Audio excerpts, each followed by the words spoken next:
A very narrow contact patch.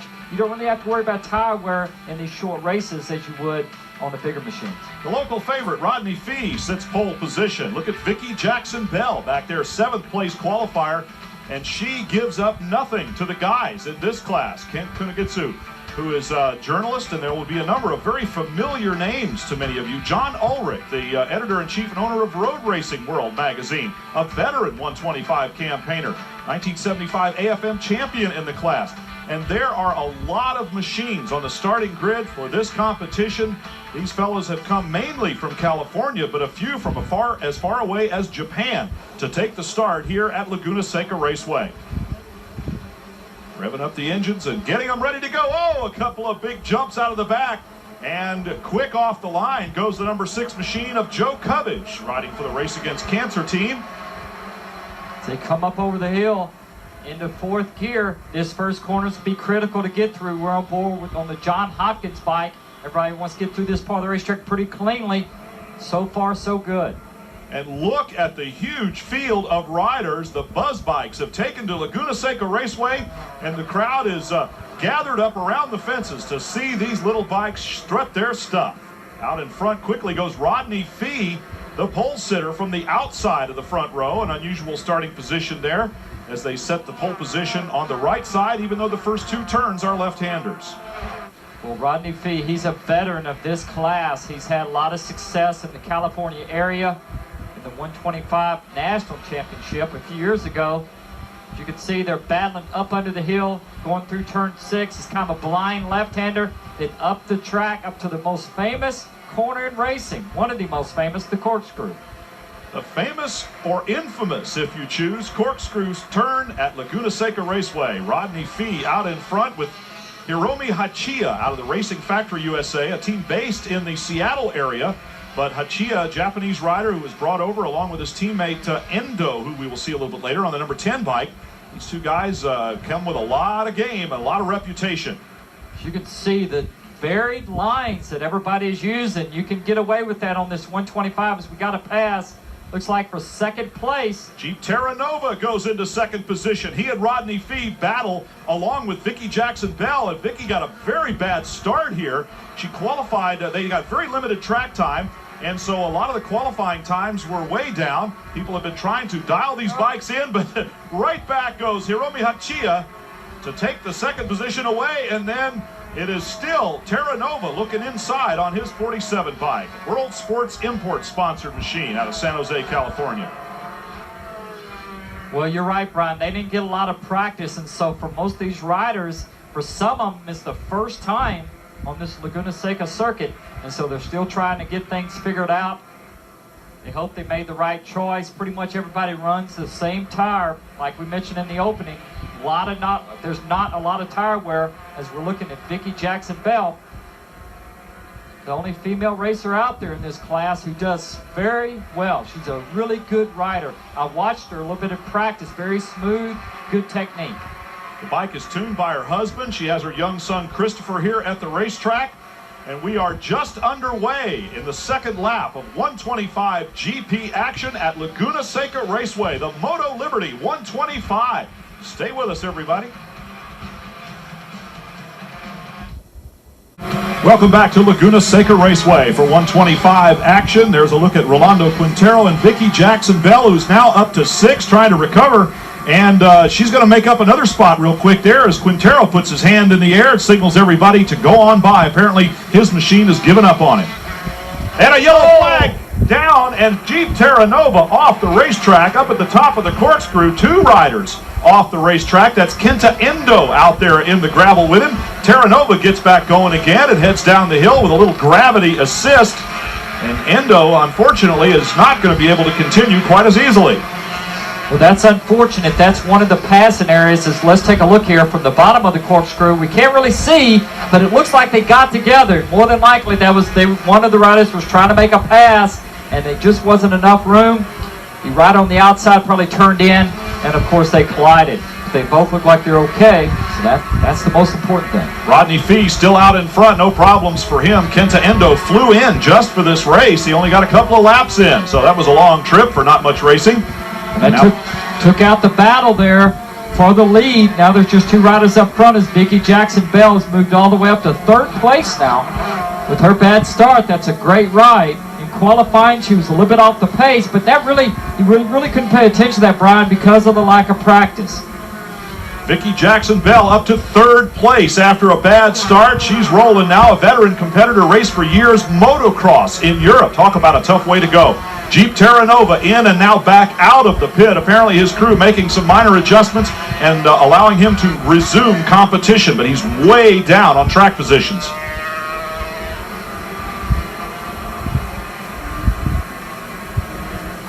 This is an opportunity for a lot of the riders to get to run in front of a big weekend, a huge event.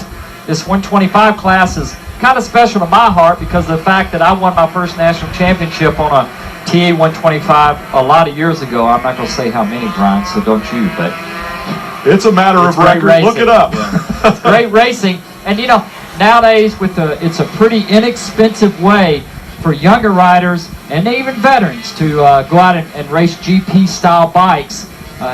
So I really miss seeing this class on a regular basis.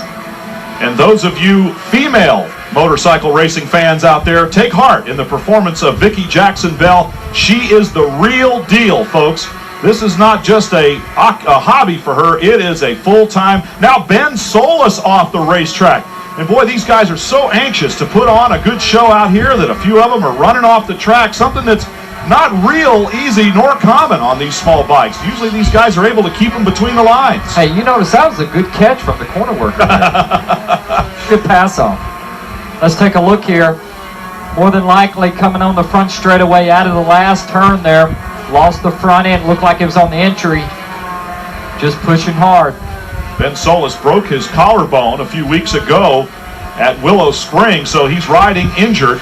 And we're looking back up front now, and this is the leader, Hiromi Hachiya, teammate of Kenta Endo, who is out of the race, and he's got his hands full with Rodney Fee and vice versa. Making that run up the hill. It's so important on these low 125s to carry a lot of corner speed. If you lose a drive, as you saw there, Rodney Fee, just that little bobble coming down the hill, Rodney Fee was able to get a good drive and almost made the pass. Hachiya almost ran out of racetrack there at the top of the corkscrew, had to wrench that bike back up onto its wheels and get it turned. And here is the result. And 125 racing in Europe, of course, on the World GP circuit. And Hachiya runs off the track trying to go inside there of Rodney Fee. Fee, the veteran, he has seen all of these tricks before and has fought off most of them. He is a consistent winner in 125 class. It's interesting, Freddie Spencer, that no American has ever won a 125 World GP as we take another look. Well, you can see there Hachiya on the outside. He gets just off the curbing. Little bodying when these bikes are so light, no problem. But look at the gap that Rodney Fee was able to make up, or pull away, I should say, from Hachiya, just that one mistake. Rodney Fee now out in front, benefiting from the mistake. Let's quickly go down to pit road, and the third member of our broadcast team, we couldn't do without him. Here's Larry Myers in the pit of Jeep Terranova. Jeep had to pull into the pits after that crash. What did you do to his bike, Randy? Excuse me one more time. What did you have to do to Jeep's bike when he pulled into the pits? The shift lever was bent inward. He couldn't shift. Did you say what happened up on top of corkscrew? He felt like he got rear-ended by somebody. Okay. That's what it looked like, Brian. It looked like that Jeep got rear-ended, probably under braking. The other rider was trying to make a pass. Bent the gear shifter. They came in, bent it out so he could shift the bike. Doesn't look like there's anything wrong with it. What a disappointment for him. Jeep Terranova making up positions. Back to Laguna in a moment. Rodney Fee out in front. We're looking from the onboard camera of John Hopkins, the California 80cc champion on a 125, looking to move up to 250s. He is right behind Vicky Jackson-Bell. You can hear the clutch slipping on John Hopkins' bike as he's trying to get up under Vicky Jackson-Bell. Low entry line into turn 3. They have to slip the clutch out of the slower corners. These bikes, these low 125s, don't have a lot of torque. They rev. You're talking about 8 cubic inches of motorcycle engine underneath you. Yeah, these bikes very lightweight. Like I said earlier, they carry a lot of corner speed. You want to keep the RPMs up. Very narrow power bands. It's always been the case. A lot of shifting. Let's listen.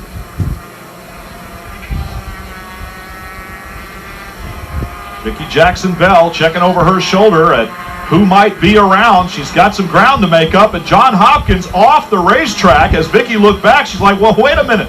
This guy was there a minute ago. What happened? What happened is he ran off the track. As we saw, we've seen a couple of off-course excursions already in this race. These little bikes, John Hopkins went off the racetrack, got it gathered up, back on. A lot of fun to ride these little 125s, Brian. Oh, it certainly is. I've never had the opportunity, but I've heard many people say that this is racing in its purest form, and as you said, Freddie, a very affordable way for a lot of people to go racing, and I think we need to get some of these young guys on a 125 World GP. Here's another look at John heading off into the gravel. He just carried a little too much entry speed. You could tell he was offline. He gave himself too much room on the bottom. Was carrying, drifting, did the smart thing, didn't try to jump on the brakes, got the bike up, straight up, and went off the racetrack and saved it. As we're watching now, up over the rise, flat out on these 125s, up through turn 1, down into turn 2. John racing there with Hayden Boole, 19-year-old youngster out of New Zealand. Now we're back in the lead positions here with Rodney Fee, and Hachia has made up some ground from the mistake that he caused himself there coming on to the home stretch, and we once again have a battle for the lead. Rodney has so far run a pretty good race. He hasn't made any mistakes as Hachia's going to try to run him down. They're coming into traffic, so that could play a part, as it always does here at Laguna in any race. It's the rider who makes the right moves, get through traffic. Rodney great there, got around, coming down the corkscrew on the inside, got a couple riders in between him and Hachia, and it's worked out good for Rodney. Rodney Fee benefiting from a traffic jam coming off the corkscrew, has now reopened a big lead, this time with a little bit of his own good fortune and not because of the bad luck or mistake by Hachia. Hachia runs it out wide there on the apron. Of course, everybody has, but then it's kind of a sudden wake-up call when you get out there in the dirt. Yeah, you don't want to do that too many times. As Rodney's coming up over the rise, that's the longest straightaway here at Laguna. Well, there's not a lot of drafting, so that doesn't really play a part at this racetrack on these 125s like it normally would. You want to really tuck in. That's why I raced the 125s. I started when I was about 11, and so I was nice and small, so I could get tucked in pretty easy, so you didn't have a lot of wind drag, and it helped your aerodynamics. Rodney Fee going past the number 14 of Mark Sotoro there a minute ago. Sotoro also riding injured this weekend. And we're looking once again at John Hopkins carrying our onboard camera and tracking his progress around the racetrack, because he gives us a great look at Laguna Seca on one of these 125 machines. He's racing with Hayden Boole, the young New Zealander we mentioned, and now they're coming up on Alan Ting out of San Francisco, California. They get by him pretty cleanly. There are a few guys that obviously missed the setup pretty badly here on jetting. With the limited amount of time that they had to get out on the racetrack, it's understandable. Hayden Boole inside of Hopkins, and Hopkins almost touches him with a knee slider. Well, that was set up by the previous right-hander. Boole got a good drive off the corner. Was able to outbrake John Hopkins going down into turn 5, up the run. We've seen a lot of passes here today, and see if John Hopkins can get close enough. They'll try to pass him on the inside on the entry, but he's not close enough to make the pass this loud. We also got a glimpse there of the 46 of Kent Kutagitsu of Sport Rider Magazine, who's out here riding a box stock right out of the crate machine as a special feature for Sport Rider. Hayden Boole and John Hopkins battling for positions on the racetrack. Rodney Fee and Hiromi Hachia up front, but this one is good. Enjoy it. We'll be back in a moment.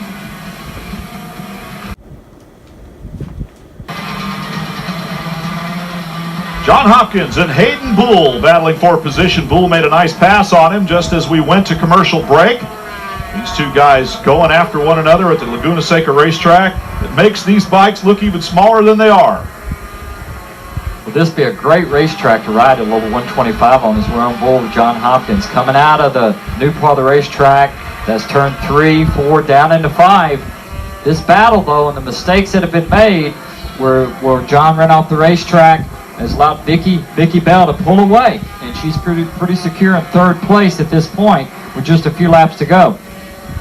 There is the 47 of Geep Terranova, who was collided with at the top of the track. He came back out in 32nd position. He's moved up to 21st, and as fast as Geep is around the track, his given name is Gerald. That's what his mom gave him, but everybody else calls him Geep. And he would be right up there with Rodney Fee and with Hachia racing for the lead, no doubt. He was just before he went off at the top of the corkscrew. Oh, we've got another off-track excursion. This is Jeff Beck here, not the guitar player that played with Eric Clapton, but the motorcycle racer. And a second machine out in the gravel trap there. That is Evan Kay, who is a licensed attorney. See if there's going to be any litigation in progress here. Hopefully not, but let's take a look. We can see the first crash looked like Jeff Beck. He just got up on the paint on the exit of the corner, up on the curbing, and the rear end just came around and he crashed. A little too much entry speed. That corner right there is pretty deceiving. It's very flat, and if you're not careful, you'll try to run too low of a line in there and then have to tighten up and carrying too much speed. But Rodney Fee has run the best race of anyone all day long. Like I said earlier, he's a veteran of this class.